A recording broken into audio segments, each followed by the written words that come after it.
Welcome into a brand new episode of the Patriots Hub podcast, special edition with David Andrews coming to you after the Patriots 26-20 win over the Cincinnati Bengals. And David, a lot to get to from this game. I guess on one hand, like the team's playing so well, you can have a victory you feel uneasy about. You kind of have to have a high level team to do that. But this is the one that, there's a lot that sits with you in this game in terms of long term, that although they got the win, in terms of injuries and some of the play stuff, there's going to be questions about coming away from it. Yeah. Someone said to me online, I would have rather lost than had the injuries. And I don't know. A win's still a win. Like, that's what matters at the end of the day.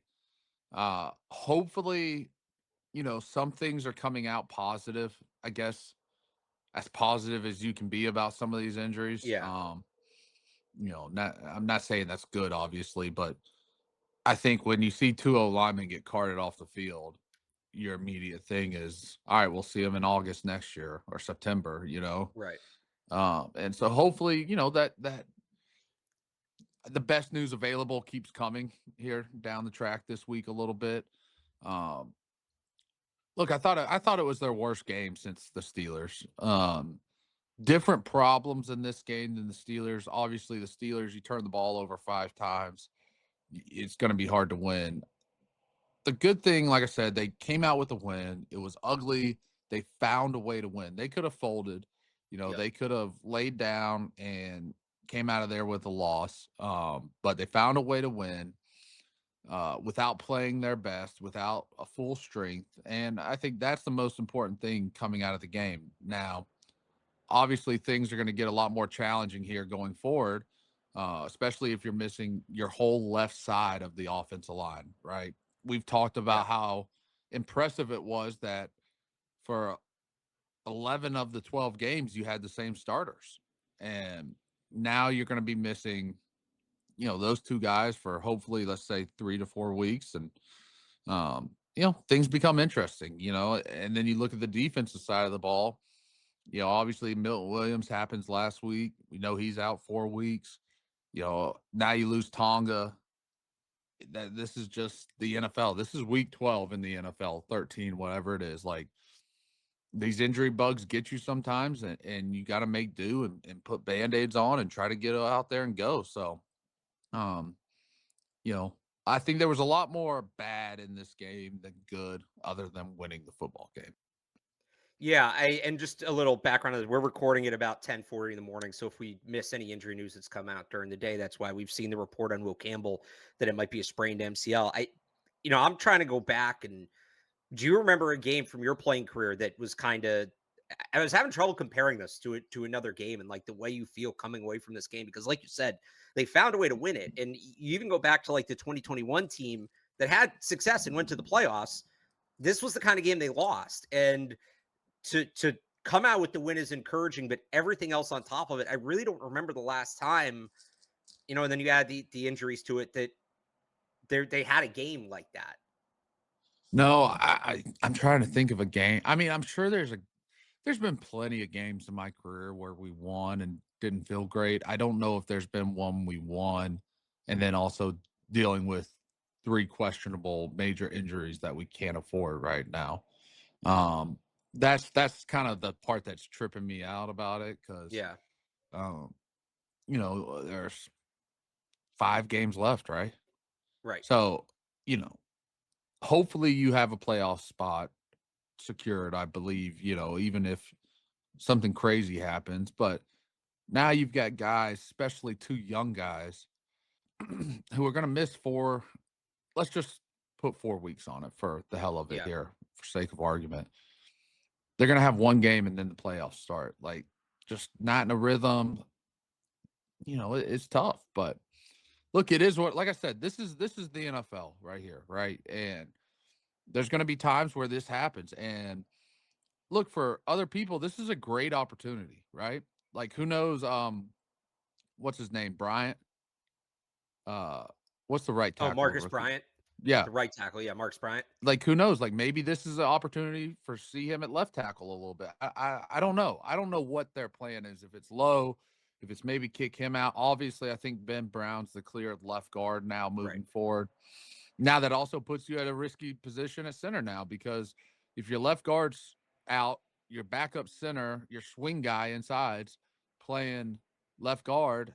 Now, if Bradbury gets hurt, now what do you do at left guard? If Ben Brown gets hurt, now you have no backup. Like this is it just gets hard. The NFL is a hard business, and this is a great example of that this week. So, uh, you know, but I don't know. Let's should we stay on the negative train here? Or should we keep? Or should we? Well, so I wanted to ask. It's not necessarily positive or negative. Just your thought. You mentioned off the top that it was one of their worst games. They found a way to play, and I think that they deserve credit for they go down 10-0, and Vrabel talked about this after the game. Like they could have tapped out.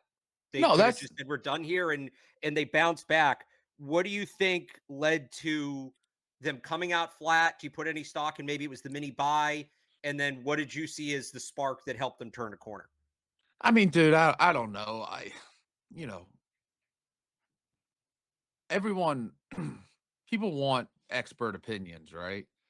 And if you're not on the team, all it is speculation. And you can say one or two things. This is how I view. You can say one or two Yeah. things. You say they're not going to be flat. I didn't think they'd be flat.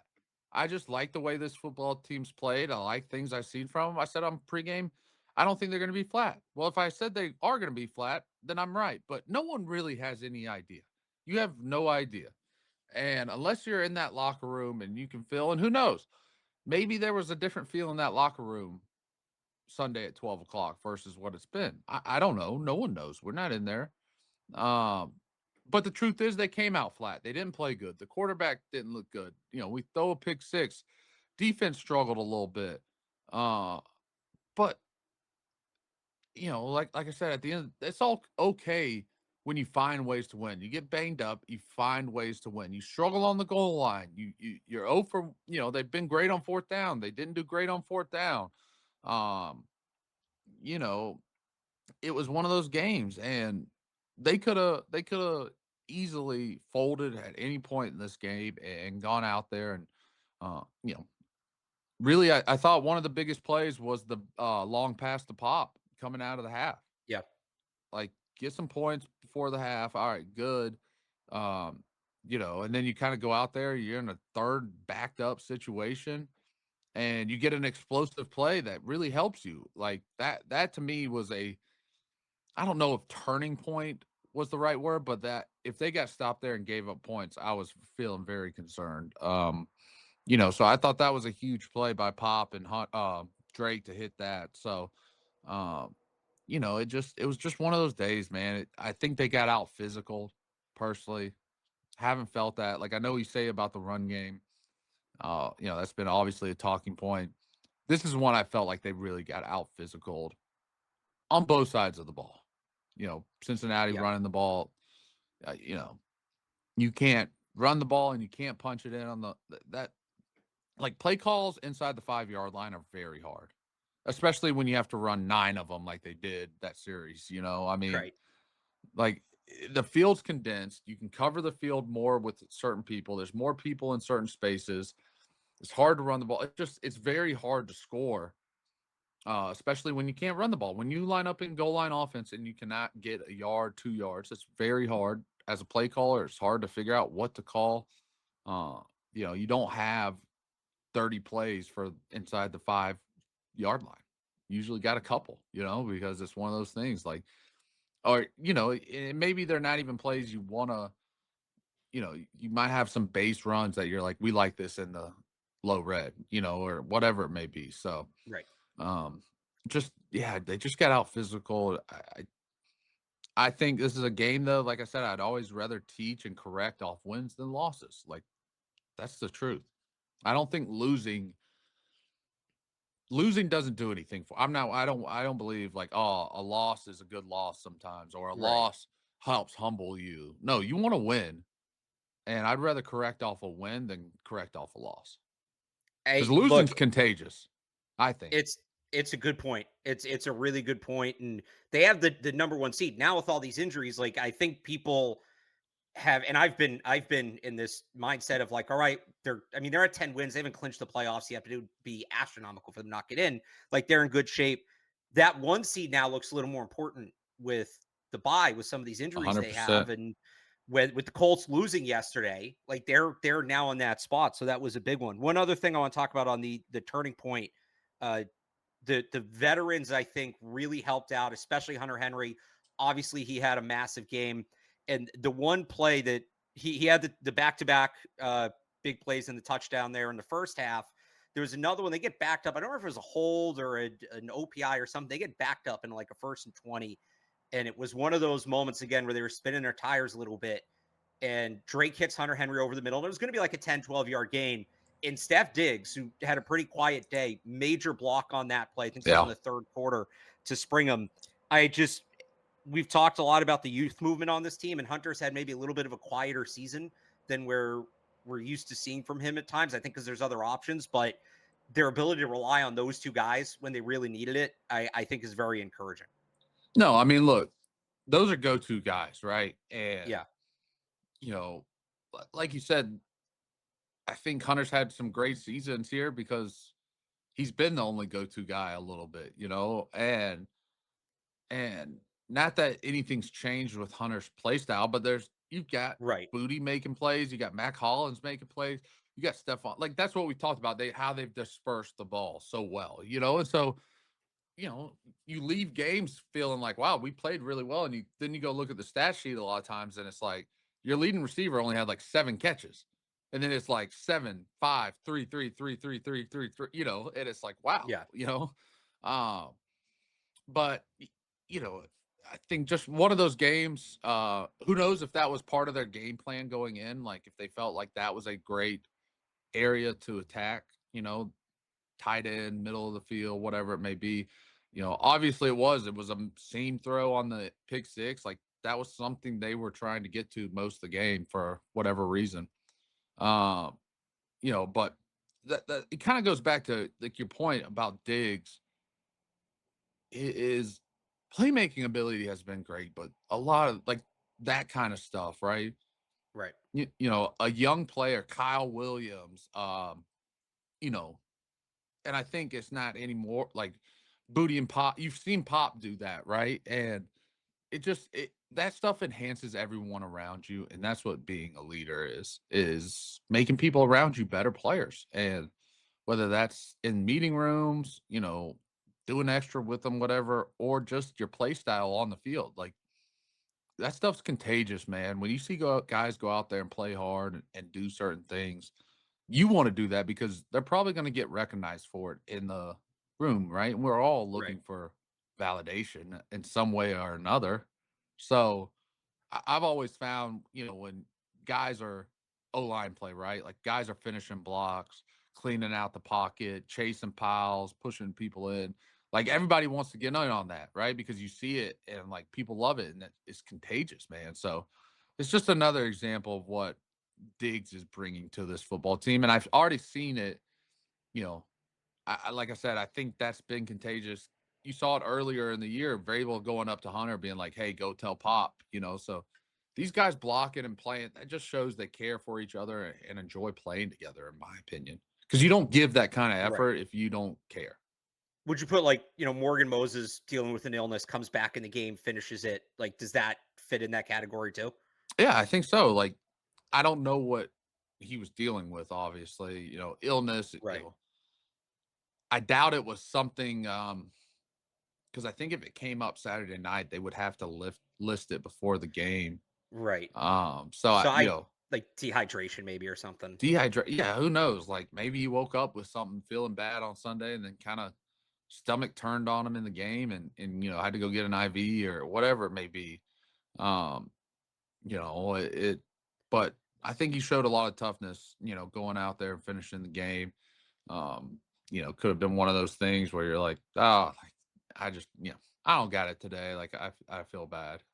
So yeah, and especially in a game like this with how it finished, I mean, Yeah. would have been in a world of hurt with only two starters out there. So I want to talk a little more about the offensive line, the X and O's of it, before we get to kind of how they'll who will step in for the rookies. Just the run game, I thought was interesting. They still lean heavy on Travion Henderson, even though Ramondre Stevenson was back. I think they did a much better job. We talked about this early in the year of they weren't getting those like 5, 6, 7 yard sustaining runs. They weren't really losing yards, but they weren't gaining a ton either. I thought Henderson looked a little better, even if he didn't break the big one. But what'd you think of the running back usage and how they blocked the run game outside of the goal line sequence, which we talked about? Yeah, probably, Henderson's kind of had the hot hands. Obviously had a, good few weeks here. Mondre's coming back. Like, he'd been out for a while. Like, you just don't throw him in there for 40, snaps a game. Like, Right. you got to work him back in. Um, you know, they ran a couple of zone plays that Henderson did a great job cutting back on. And those were kind of some of their biggest runs, I would say. Um, I really like those. Thought they did a good job. Got good movement. There's just a lot of it to me goes back to the goal line play to some extent. Okay. Like they're just not coming off the ball, getting a ton of movement. Sometimes it looks like they're catching, and you can't. Some people can do that, right? So there's guys in this league that can catch people and they swallow people up. They're just so big, they're so strong that they just swallow them up. And there's a lot of guys on that field right now that aren't like that. These 6'6", 340 guys. And when you're like that, you gotta use leverage. You gotta fire off the ball. You gotta try to move people. It's an attitude type play, right? Running the football is an attitude, and uh, especially when you get down on the goal line. But I would say you look at the goal line. To me, it translates. You don't score with your man on the goal line. You get no push on the goal line, and then you look at the run game, and you're like, well, why aren't we running the ball? Well, a lot of times it's because there's not a lot of push. There's not a lot anywhere for the running back to go. So it's something they got to work on. They got to try to get better at. Um, because you look at the game and you're like, we're not running the ball. We ran it 31 times. Well, when your quarterback's not playing good, he throws an early bad pick six. He had some, tough throws. You're beat up at O line. You want him to get comfortable. I don't want to start throwing it 50 times a game with him right now. Like, it's not a good recipe either. So you're trying to settle him down, get the run game going, let him hit some play actions. Um, the big play to touchdown to Hunter was a play action play. So you're trying to set those things up. Um, and not being able to really be efficient in the run game makes that a lot harder. Makes it harder on the play caller. Uh, when you can't run the ball, your quarterback's not playing great. What what are you supposed to do there? Right. How do you get control of the game? Well, if you can run the ball, that's how you get control of the game. And you move the ball, advance the ball, settle everyone down a little bit, settle the pass rush down. All right, play action. All right, boom, pretty guy wide open, per se, example. Wide open. All right, quarterback's feeling good. All right, you throw a quick pass. All right, now he's completed 2 in a row. He's feeling good. Now you got everything back in a rhythm, but when you can't run the ball, your quarterback's not playing great. As a play caller, it puts you in a tough position. Um, I've been in those games where that stuff's happened. You're just not running the ball great. Quarterback's not doing great. Josh has came over and not been too happy with us, as an O line. So uh, it's tough. So it's got to be something they can't get away from. They got to lean on it. Um, it's obviously going to become a lot harder now with Right. a whole new left side in there. So what'd you see from those guys when they were in there, Ben Brown and Vidarian Lowe? Yeah, I mean, you know, I didn't think Ben did terrible. There was the one early pressure. They ran a TT between Bradbury's, NT nose tackle game, whatever, however you want to call it. And they just didn't get it past clean. Really when your guy's the penetrator, you want to snap him, get that from your punch, snap him off to stop his rush, because when you're the guy receiving the penetrator, it's hard to get him stopped because now he's just getting pushed into you. So that was kind of what happened. Gave up some push, and Drake, got his hand kind of stopped. I think he was trying to hit Mac Hollins maybe on the sideline there. You know, the pass protection, it wasn't terrible. Like I said, they gave up the one sack. It was empty Yep. protection. Brought the slot off the, weak side. Uh, the safety gets over the slot. You got to try to change the protection. Now, granted, I'm sitting here seeing that, drinking coffee this morning, watching it at 5 a.m. That's a lot easier to do Right. than 1 o'clock on a Sunday with 70,000 people screaming at you. But that was one, eh, checkmate. Good. You got us. Other than that, pass pro wasn't terrible. Drake covers up a lot for the pass pro at times. But that's what good quarterbacks do. Like Tom used to Yep. do it for us. Be ignorant for me to say we blocked really well all the time with Tom Brady back there. No, he got rid of the ball on time. He knew how to, step here in protection. It wasn't running around, but he just knew how to maneuver in the pocket and made us look a lot better than we were at times. So that's what good quarterbacks do. They help their own line out. So, yeah, I didn't think the protection was terrible.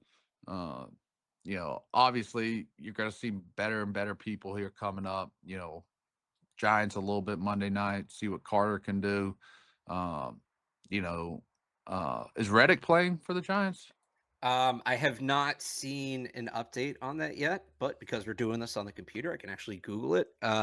It doesn't look like there's an update yet. Okay. I mean, whatever he does, and then you got the Bills coming in town, Baltimore. So, look, it's going to be a challenge. Josh will do things to help these guys out as much as he can. Um, but there's only so much you can do as a play caller. You got to execute. And the good thing is they'll get some, weeks of practice. I don't, I'm speaking out of speculation here, but when you have two rookies, they ain't a Yep. lot of people getting reps. You know what I mean? Them rookies are going to It get makes every sense. rep. They're going to get every rep at practice for the most part. Unless they're banged up and dealing with something, you might spell them, but like I remember Joe Tooney getting there was one bye week too with Joe Tooney. He was younger, obviously, than me, and he had to do every rep. And he was so mad at me and Shaq because we got the day off on the bye week. And he was so mad. So, like that, but that's just part of being a younger guy in the NFL. Like you're fresher, you need the reps more than veteran players. So I doubt those guys have been getting tons of reps, like maybe one or two, rack of plays, but it Right. hasn't been, 4 or 5 plays. So uh, big week of practice for them. Obviously, a little bit more time here to prepare for them with the Monday night game coming up. But uh, it'll be a big challenge. They haven't played a lot of football this year. Real quick before we get to that Giants game, just curious, you have any thoughts on the other side of the ball? Patriots first game without Milton Williams, uh, and I think people maybe slept on Joe Flacco a little bit coming into this game. I know he was banged up, but held him to 13 points, gave up some longer drives, but settled in when they needed to settle in. What did you think of the defense performance in this one? Yeah, um, it was one of those when I was kind of making my notes this morning, redoing it. I was thinking, well, if you score on the goal line, that's 34. But then I started thinking, I was like, oh, and then the defense didn't play great. And then I started thinking about it, and I was like, well, the Pats, I say they could have scored 34. That looks a lot better, but they also had a pick six. Totally forgot about that until I was watching it. Right. Kind of remembered Drake's pick six, but then I was like, oh, well, then the defense didn't play as bad as I thought. They only gave up 13 points. Uh, so those kind of washed out, which doesn't really, I guess it makes the defense feel a little bit better than the offense. But I, Joe Flacco, this dude, shout out to Joe Flacco, Yeah. man. I think this dude's tough as nails. The AC joint, uh, late in the game, he dislocated. You could see it. He dislocated his finger on his throwing hand. Goes, gets it, puts it back in the game. What 2 plays, play later, something like that. Like Joe Flacco's a tough son of a gun now. Um, you know, a game they kind of struggled defensively in the run. Um, you know, could have been just by chance. Could have been Tonga, Milton Williams out. Like Right. those guys are big. No Tavai. Jelani wasn't there. Um, so just one of those things, was it that had that big of impact? Let's hope so, I guess, or Right. maybe not. Let's hope so. If you're missing those guys for a few weeks here, hopefully it just didn't play good. But I definitely think that had something to do with it when you're missing those three guys inside. Um, because we kind of talked about the rotation with Tonga, Milton Williams, Barmore, how much that allows you to keep those guys fresh. And you lose two of those now, Barmore and, a bunch of other younger guys, Farmer, all those guys. So, you know, I thought the defense didn't play as good going into watching the film. Coming out of it, 13 points, like get a pick six. That's a pretty good day at the office right there. I'll say, uh, they held, you know, uh, I know T. Higgins got hurt, but he didn't have a crazy impact on the game. Did a good job with him. I can't say the slot receiver's name to save my life. What's his name? Yoshavas. Yoshavas. Yeah, the Yeah, track star. That was a hell of a catch by that dude it too early was. in the game. Um, Mike you know, he, Gesicki got him a couple times too. I thought Mike had torn his pec. This was his first game back. So I thought when I saw that report, I was like, "Oh, he's having the surgery." he chose not to have the surgery basically so he could get back.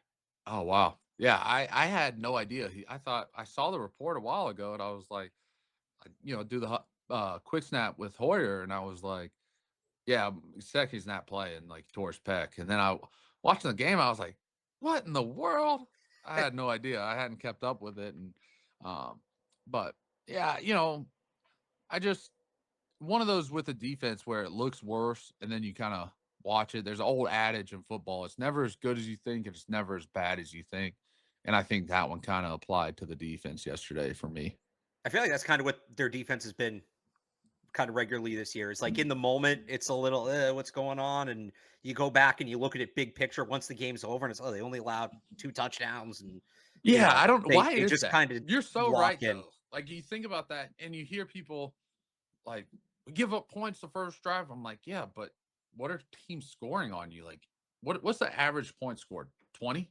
And pull that up. The crazy thing to me is like I would understand if it's a I think Patriots fans, they definitely run a bend don't break kind of philosophy. Whether Yeah. it's intentional or not, it's a bend don't break defense, but that's what it's been here for a long time. You'd think people would be used to it. 18.8 points per game, sixth in the league. So Never I'm done just it in telling you, football. if you can give up 18 points, what are the best teams? Broncos are probably up there. Seattle maybe, or Yeah, I can pull it up, but let's see what the top. Denver's got to be number Denver's one. probably. No, Denver is three. The Rams Wow, are number one, makes sense. 16.3. Houston 16.5. Actually, watching that game Thursday night, that Their unit defense was is legit. really good. Denver 17.5, Kansas City 18.3, Green Bay 18.4, Patriots 18.8, Seattle's just under 20, and then everybody else is over 20. So I mean, you look at it, and those are some of your best teams in the league. Yeah. So you allow 18 points a game, 18 to 20 points, you're always going to have a chance to win those games, in my opinion, or should have a chance to win those games in the NFL. Um, and like you said, like, it's one where you look at it, you're like, dang, 20 points almost. No, they gave up 13 points. That's Right. what I had to remind myself this morning, because I was like, 2026, and like I said, same thing with the offense. I had to be like, man, if we just scored, you know, turned two of these red areas into touchdowns, like, this is a blowout. Well, but it's also like, well, we also got a free 7 on the pick 6. So, it's just one of those games, man. Like I said, Comes and goes. I'm glad it came out with a win. You Yeah. can't say trade the injuries for, like, that's just, you could, because in my opinion, at that point, you could have still had 4 major injuries and lose. So which one do you feel Right. better about coming out of it? Right. Exactly. One more thing I want to add just quick on the defense because they deserve to be mentioned. Part of the reason the performance looks as good as it does, great locking in late in that game. Marcus Jones, Carlton Davis were awesome Yeah, on I that saw a last stat, drive.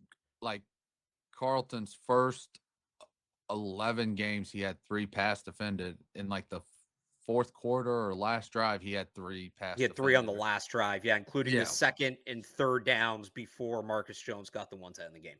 Yeah, So awesome. So Marcus has been Marcus Jones, earned the contract, whatever that was, a couple weeks ago. He's been worth every penny.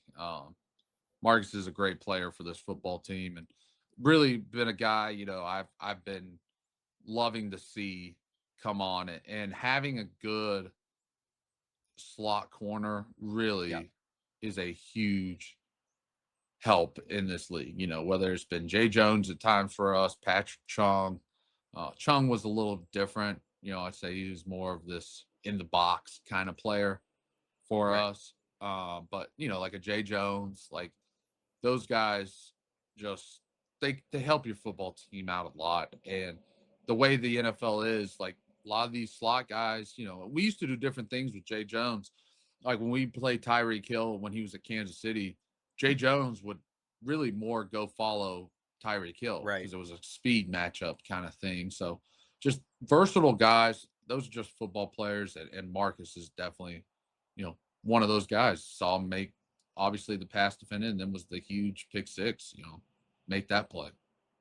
Before we wrap it up, Patriots Giants Monday night. You talked about it earlier. They have a good front that this team's going to have to get ready for, but they also are making a coaching change. Shane Bowen, the defensive coordinator, was fired Monday morning or let go Monday morning. Getting ready for a team, a defense that is going to have a new coordinator. How does that impact the week of preparation? Well, I would say a few things. One, did they announce who they've made it? They did. I'll pull it up. They did it right before we got on the air. I doubt Um, it's a guy that's ever really probably called plays at this point. it is, of course, my internet decides to go slow now. Um, haven't seen. If you want to give some other points, I'll find it. I mean, No, it's one of those things. Like sometimes, let's say, like Dan Quinn fires his defensive coordinator, right? And right, Dan Quinn starts saying, "I'm taking over the defense, calling the game." You have an idea of what you're getting into with Dan Quinn, right? He's been a coordinator in this league for a long time. You would have kind of like, hey, these are going to be the things he believes in, whatever. With a guy that's a little bit unknown, I doubt there's like a lot of change coming. Like, if they run a 5-2 defense, let's say, base defense, 3-4, like they're not going to put in over double Tom, which would be a 4-3 in right. 1 week. There's probably going to be a few wrinkles. Guy like that, try and look, coaches try to make a name for themselves too, just like players do in this league. So obviously he's probably going to have some wrinkled blitz, wants to get noticed on TV, get talked about. He wants a job. That's Right. just the truth. Like he's going to have something, some type of wrinkle in there to have. Like I said, he wants to get recognized. He wants a job. And so there's going to be some type of wrinkle.